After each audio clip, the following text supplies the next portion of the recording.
প্রিয় শিক্ষার্থী ভাইয়া অথবা আপু, সিএমআই স্কুলের উচ্চতর গণিত দ্বিতীয় পত্র ধারাবাহিক লেকচার ভিডিওর আরও একটি নতুন পর্বে তোমাকে স্বাগতম। সাথে আমি আছি মাহমুদুল হাসান, তোমার অন্যতম একজন শুভাকাঙ্ক্ষী।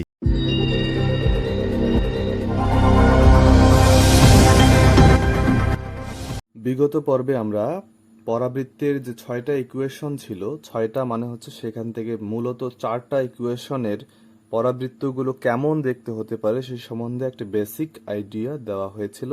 আজকে আমরা স্পেসিফিকভাবে দেখব যে এই ধরনের সমীকরণগুলো যে আছে তারা বাস্তবে কেমন দেখতে হবে এবং এই সমীকরণগুলো কিভাবে এস্টাবলিশ করা যায়। তার মানে আমরা দুইটা পয়েন্ট দেখতে যাচ্ছি, একটা হচ্ছে লেখচিত্র এবং সমীকরণ কিভাবে গঠন করা যায়। এই দুইটা পয়েন্ট নিয়ে আমরা আলোচনা করব। এই প্রথমে এই দুইটা ইকুয়েশনের ক্ষেত্রে, তারপরে পরের দুইটা ইকুয়েশনের ক্ষেত্রে এবং শেষ দুইটা ইকুয়েশনের ক্ষেত্রে। তো আমরা এইটা মনে করতেছি এটা হচ্ছে অক্ষ ব্যবস্থা, এটা হচ্ছে এক্স অক্ষ, এটা হচ্ছে ওয়াই অক্ষ। আমি একদম ফ্রি হ্যান্ড রাইটিং করে তোমাদেরকে বুঝিয়ে দিব। তো এই ধরনের ইকুয়েশনের ক্ষেত্রে আমরা পরাবৃত্তের আদর্শ সমীকরণের সূত্র থেকে জানি যে এইখানে 0 0 হচ্ছে এই পরাবৃত্ত দুইটার শীর্ষবিন্দু। তো আমরা প্রথমে y square equal to 4ax এই সমীকরণটার গ্রাফিক্যাল রিপ্রেজেন্টেশন এবং আমরা সমীকরণ গঠন করে দেখাবো। একই নিয়মে আমরা পরের সমীকরণটারও লেখচিত্র এবং সমীকরণ দেখাতে পারবো। তো মূল বিন্দুতে এর শীর্ষবিন্দু রেখে আমরা ধরে নিচ্ছি এইটা হইতেছে এর পরাবৃত্তটা, এবং আমরা ধরে নিচ্ছি এই বিন্দুটা হচ্ছে উপকেন্দ্র, এস আলফা বিটা এটা হচ্ছে উপকেন্দ্র, এবং এইটা তো 0 0 বিন্দু, এবং যেহেতু একটা দ্বিকাক্ষ রেখা অবশ্যই লাগবে, তো আমরা মনে করতেছি দ্বিকাক্ষ রেখাটা হচ্ছে একদম সমান এই জায়গায়। কেন আমরা সমান দিলাম? কারণ হচ্ছে পরাবৃত্তের ক্ষেত্রে এসপি বাই পিএম এই ধ্রুবপদটা হয় 1, তোমরা নিশ্চয়ই জানো। তার মানে SP is equal two PM, তার মানে হচ্ছে উপকেন্দ্র থেকে পরাবৃত্তের যেটা দূরত্ব, পরাবৃত্ত থেকে দ্বিকাক্ষ রেখার দূরত্বটা একই হবে। তো আমরা এই যে এর কথা বলেছিলাম বিগত পর্বে, এই এ মানে কি? এই এ মানে হচ্ছে শীর্ষবিন্দু থেকে উপকেন্দ্রের দূরত্ব, অর্থাৎ এই ডিস্টেন্সটা হচ্ছে এ। এখন আমরা এই সমীকরণ থেকে সমীকরণ এস্টাবলিশ করব। আমাদের লেখচিত্র অঙ্কন করা শেষ, কারণ আমরা বলেছিলাম যে যেহেতু এক্স এর উপর স্কোয়ার নাই, তার মানে এক্স অক্ষের দিকে হবে মুখটা, যেহেতু সামনে পজিটিভ চিহ্ন আছে তার মানে পজিটিভ দিকে, এবং এই পর্যন্ত একটা এর মান আমরা ধরে নিলাম, পরাবৃত্ত অনুযায়ী এর মানটা ধরে নিলাম, শীর্ষ থেকে উপকেন্দ্রের দূরত্ব, এবং প্রশ্ন অনুযায়ী আমরা জানি যে মূল বিন্দুতে হবে এর শীর্ষবিন্দু, তাহলে আমার লেখচিত্র অঙ্কন করা শেষ। এখন আমরা সমীকরণ এস্টাবলিশ করব। সমীকরণ এস্টাবলিশ করার জন্য আমার ফেরত যেতে হবে কণিকের সাধারণ ইকুয়েশন যেভাবে এস্টাবলিশ করা হয়েছিল, সেই কণিকের সাধারণ ইকুয়েশনে আমরা চলে যাচ্ছি lx plus M Y plus N whole square divided by L square plus M square, এখানে ই স্কোয়ার আছে। এটা হচ্ছে কণিকের সাধারণ সমীকরণ, যেটা দিয়ে উপবৃত্ত, পরাবৃত্ত, অধিবৃত্ত সবগুলোকেই বোঝানো হয়। তো এখানে আমরা তো জানি যে ই এর মান হইতেছে, ই এর মান হচ্ছে 1, এটা আমাদের জানা কথা। এখন এই যে আলফা বিটা, তুমি চিন্তা করে দেখো, এই আলফা বিটা কিন্তু শীর্ষবিন্দুর আলফা বিটা নয়, যেটা আমরা বিগত যে 4টা সমীকরণের ক্ষেত্রে আলফা বিটা দেখেছিলাম সেটা কিন্তু নয়। এই আলফা বিটা মানে হচ্ছে কণিকের সাধারণ সমীকরণের আলফা বিটা, তার মানে হচ্ছে উপকেন্দ্র। মনে রাখবে, কণিকের সাধারণ সমীকরণের আলফা বিটা হচ্ছে উপকেন্দ্র, আর পরাবৃত্তের জেনারেল বা বাস্তব সমীকরণের আলফা বিটা হচ্ছে শীর্ষবিন্দু। এটা যেন কনফিউশন সৃষ্টি না করে। তাহলে আমরা এখন আলফা বিটার মান, আমার যে কোনো কণিকের ইকুয়েশন এস্টাবলিশ করার জন্য আমার দুইটা জিনিস দরকার হয়। একটা হচ্ছে আলফা বিটার মান অর্থাৎ শীর্ষবিন্দু, এবং আরেকটা হচ্ছে এর মান। এর মান মানে কি? এর মান হইতেছে এই যে শীর্ষ থেকে উপকেন্দ্রের দূরত্ব। এই দুইটা ভ্যালু যদি আমি জানি, তাহলে যে কোনো কণিকের ইকুয়েশন বের করা খুব সহজ হয়ে যাবে। তাহলে আমার আলফা বিটা অর্থাৎ এই আলফা বিটা কি উপকেন্দ্র বের করা দরকার।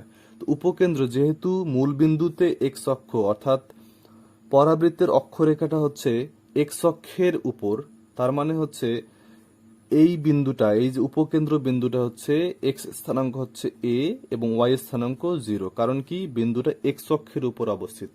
তার মানে আমি আলফা বিটা আমি বের করলাম a,0, এটা হচ্ছে উপকেন্দ্র। তারপর দ্বিকাক্ষ রেখাটা আমি এখন বের করতে হবে। এই যে দ্বিকাক্ষ রেখাটা, যদি এই দ্বিকাক্ষ রেখাটা হচ্ছে ওয়াই অক্ষের সমান্তরাল, তাহলে ওয়াই অক্ষের সমান্তরাল কত ডিস্টেন্সে আছে, এই দূরত্বটা যদি এ হয় তার মানে এই দূরত্বটাও অবশ্যই এ, এবং যেহেতু নেগেটিভ দিকে আছে তার মানে আমরা বলতে পারি x is equal to minus a, তার মানে x plus a is equal to 0। এটাই হচ্ছে দ্বিকাক্ষ রেখা বা নিয়ামক রেখার সমীকরণ। তাহলে যদি আমি এখন এই সমীকরণে বসিয়ে দেই এক্স মাইনাস এ whole square plus y square, কারণ বিটা এখানে 0, ইজ ইকুয়াল টু ই এর মান তো 1 আমরা জানি, l x plus M Y plus n, that mean এখনই যেই সমীকরণটা আমরা এস্টাবলিশ করলাম সেই সমীকরণটা, অর্থাৎ এক্স প্লাস এ তার উপর whole square divided by L square. চিন্তা করো তো, এই সমীকরণটাকে যদি আমরা এই সমীকরণের সাথে কম্পেয়ার করি তাহলে এল মানে পাবো 1, এম মানে পাবো 0, তার মানে নিচে হচ্ছে 1 স্কোয়ার প্লাস 0 স্কোয়ার মানে হচ্ছে শুধু 1। তার মানে আমরা লিখতে পারি Y square is equal to X plus A whole square minus X minus A whole square. তার মানে Y square is equal to 4ax, এটা হচ্ছে a plus B whole square minus A minus B whole square, অবশ্যই 4ab সূত্র। এটা হচ্ছে 4ax, আমরা সমীকরণ এস্টাবলিশ করলাম। একই নিয়মে আমরা যদি 2 নাম্বার যে ইকুয়েশনটা আছে x square is equal two 4ay, সেটা যদি আমরা বের করতে চাই তাহলে আমরা শর্টকাটে যদি একটু চিন্তা করি যে এইটা যদি অক্ষ ব্যবস্থা হয়, মূল বিন্দুতে অবশ্যই শীর্ষবিন্দুকে রাখতে হবে, এবং যেহেতু ওয়াই এর উপর স্কোয়ার নাই তার মানে হচ্ছে ওয়াই অক্ষের দিকে হবে এবং উপরের দিকে, কারণ কি পজিটিভ চিহ্ন আছে। তো আমরা যদি এই বিন্দুটাকে উপকেন্দ্র ধরি এবং এইটাকে দ্বিকাক্ষ রেখা ধরি, তাহলে দ্বিকাক্ষ রেখার ইকুয়েশন কি হবে, এই ডিস্টেন্সটা যদি এ হয় এটা এ এবং এই ডিস্টেন্সটাও অবশ্যই এ, তার মানে দ্বিকাক্ষ রেখার সমীকরণ হচ্ছে y is equal to minus a, তার মানে y plus a is equal to 0, এটা হচ্ছে দ্বিকাক্ষ রেখার সমীকরণ, এবং উপকেন্দ্র হচ্ছে 0, a বিন্দুতে। এবং একই ক্যালকুলেশন ইউজ করে আমরা এটা দেখাতে পারবো x square is equal two 4ay, এটা আমরা অবশ্যই দেখাতে পারবো। এইবার আমরা এই রকম ফরম্যাটের, অর্থাৎ পরাবৃত্তের অরিজিনাল যেটা ফরম্যাট, সেই ফরম্যাটের পরাবৃত্তের লেখচিত্র এবং সমীকরণ এস্টাবলিশ করে দেখাবো। তো আমরা মনে করি এইটা হচ্ছে অক্ষ ব্যবস্থা, এখানে এক্স অক্ষ এবং এটা হচ্ছে ওয়াই অক্ষ। তাহলে এবার যেহেতু আলফা বিটা আছে, অর্থাৎ এই আলফা বিটা কোন আলফা বিটা, পরাবৃত্তের যেহেতু জেনারেল ইকুয়েশনের আলফা বিটা, তার মানে এটা হচ্ছে শীর্ষবিন্দুর আলফা বিটা।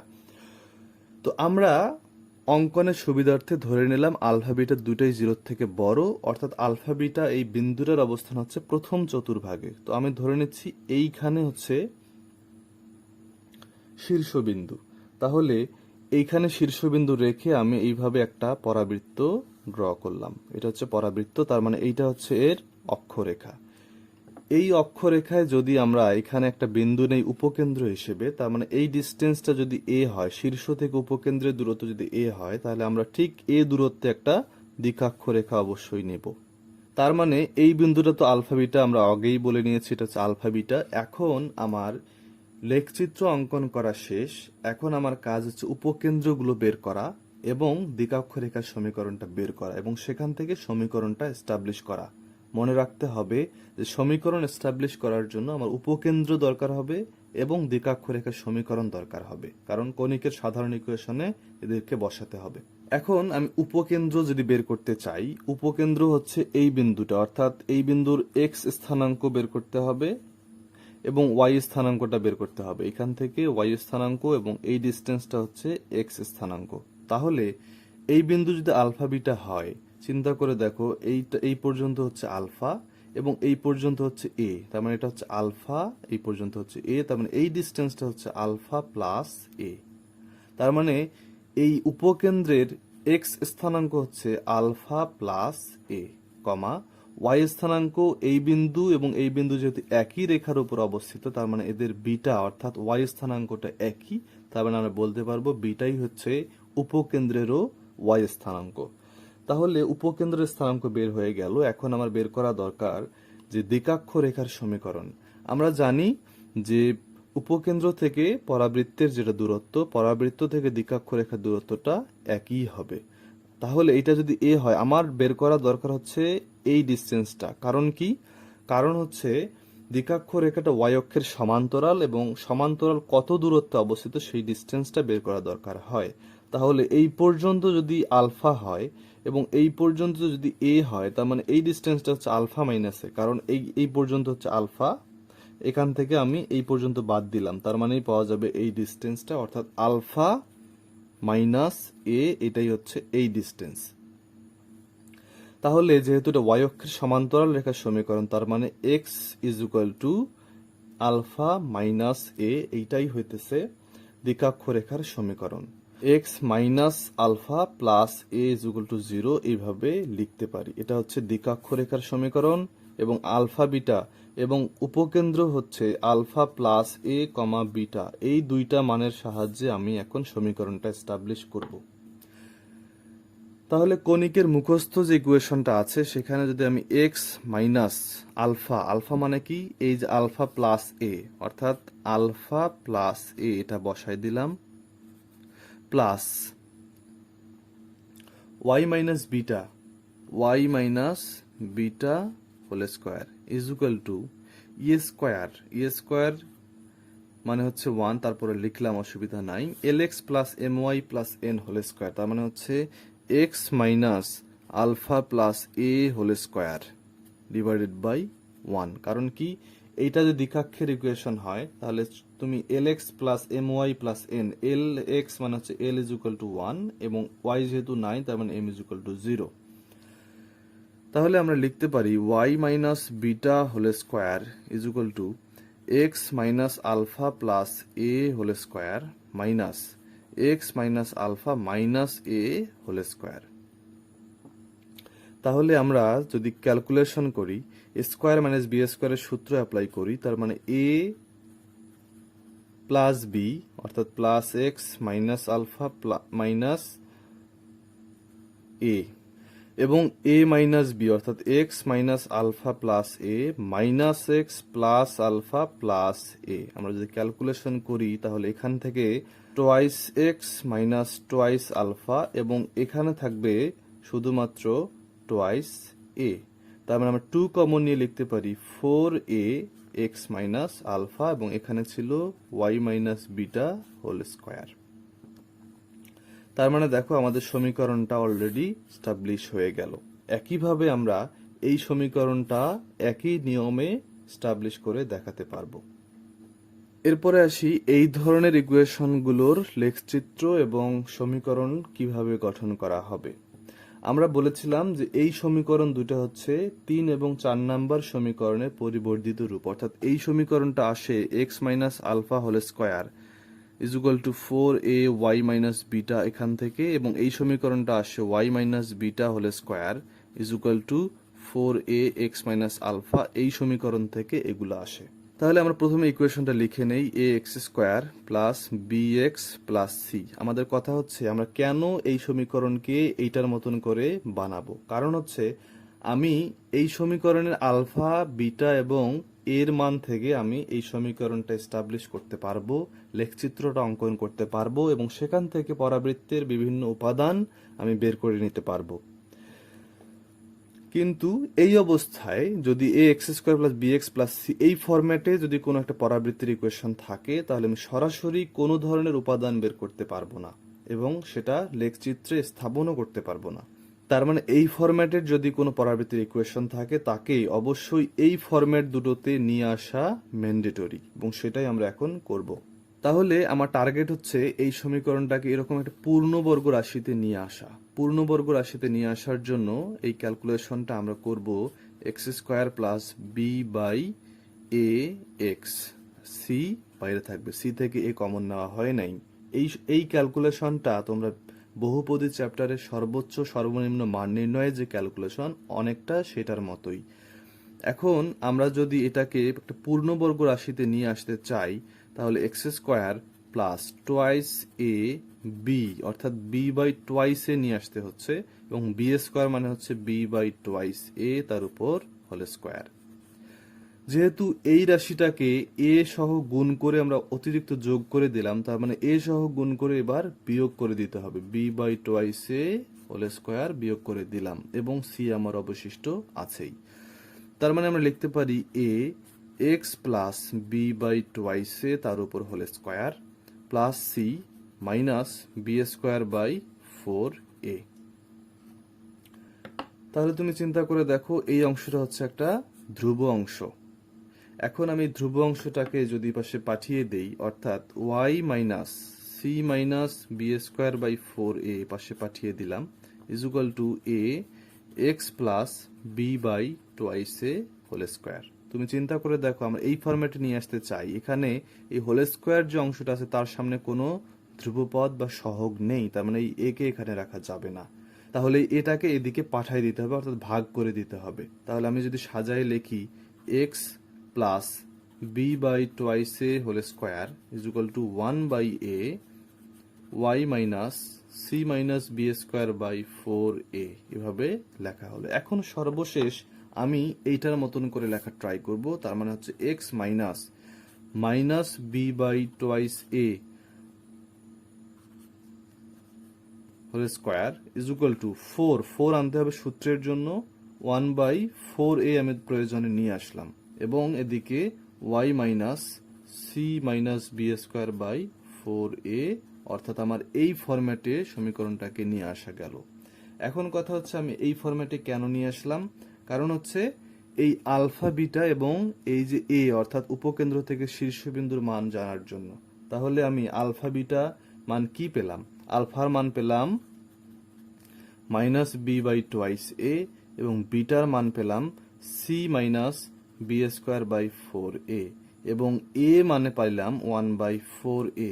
এখানে মনে রাখতে হবে এটা হচ্ছে সূত্রের এ, এটা হচ্ছে সূত্রের এ, আর এটা হইতেছে ফরম্যাট অর্থাৎ সমীকরণের এ, অর্থাৎ এই যে a x square plus b x অর্থাৎ এক্স স্কোয়ারের সহগ এ এইটা এবং এটা হচ্ছে সূত্র অর্থাৎ মেইন সূত্রের ফরম্যাটের এ। তার মানে এই তিনটা ডাটা আমি এই ক্যালকুলেশন থেকে উদ্ধার করলাম এবং এই ডাটাগুলো থেকেই আমি আসলে এই সমীকরণের লেখচিত্রটা অঙ্কন করতে পারবো। কারণ আমার লেখচিত্র অঙ্কন করতে আলফা বিটা অর্থাৎ শীর্ষবিন্দুর প্রয়োজন হয় এবং শীর্ষ থেকে উপকেন্দ্রের দূরত্ব এই মানটাও দরকার হয়।